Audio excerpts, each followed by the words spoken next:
নিজের চোখে নিজের ছোট থাকতে হয়, ঠিক কিনা? এটাই হচ্ছে ইসলামের ডিরেকশন। মান তাওয়াদা তারাফা, যে নিচে নামতে চায় আল্লাহ টেনে উপরে উঠায়। সুন্দর না সিস্টেমটা?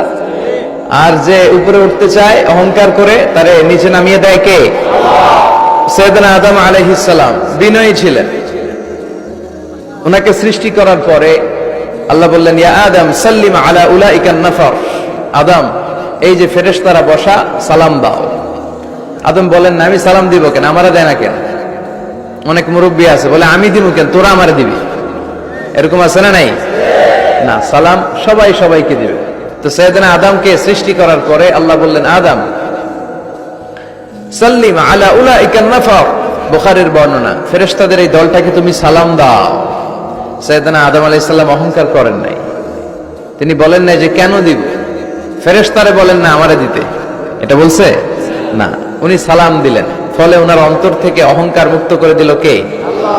বিশ্বনবী বলেছেন, আল বাদিউ বিসসালামি বারিউম মিনাল কিবর, আগে আগে যে সালাম দিয়ে দেয় আল্লাহ তার অন্তর থেকে অহংকার তুলে নেয়।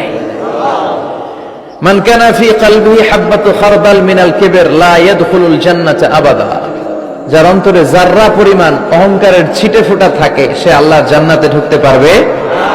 আল্লাহর জান্নাতে ঢুকবে বিনয়ীরা। কারা? যারা বিনয়ী, মুতাওয়াদি, হাম্বল, যাদের মধ্যে হাম্বলনেস আছে, যারা বিনয়ী, তারা জান্নাতে ঢুকবে। তো সাইয়েদনা আদম আলাইহিস সালাম বিনয়ের পরিচয় দিলেন, কিন্তু শয়তানকে আল্লাহ বললেন উসজুদু, শয়তানকে বললেন শয়তান সেজদা দাও।